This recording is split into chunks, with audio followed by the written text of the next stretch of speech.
بسم اللہ الرحمن الرحیم۔ شاہ مرداں شیر یزداں قوت پروردگار، لا فتح الا علی لا سیف الا ذوالفقار۔ آپ نے عراق عرب میں ایک سرزمین سنی ہوگی جس کا نام ہے نجف۔ اس کو نجف کیوں کہتے ہیں؟ نون دریا تھا، جف جبل تھا۔ جب طوفان نوح آیا تو یہ دریا اور جبل ایک ساتھ ہو گئے اور جبل بہہ گیا، اس کا نام نجف پڑ گیا۔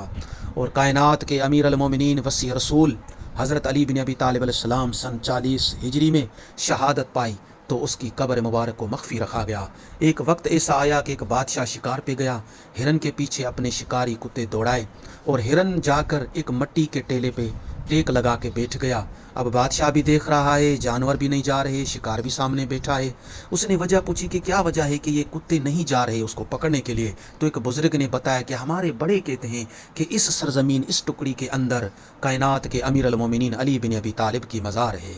آج ہم اسی روزے سے، اسی مزار سے، اسی گنبد سے کھڑے ہو کر التماس کرتے ہیں، خدایا جو بیمار ہیں ان کو صحت و سلامتی عطا فرما، جو پریشان ہیں ان کی پریشانیاں دور فرما، ان کو اس سرزمین پہ منگا تاکہ نجف ٹو کربلا مشی کریں اور مولا حسین کی عزاداری کر کے دنیا کو بتائیں کہ حسین کل بھی زندہ تھا اور حسین آج بھی زندہ ہے۔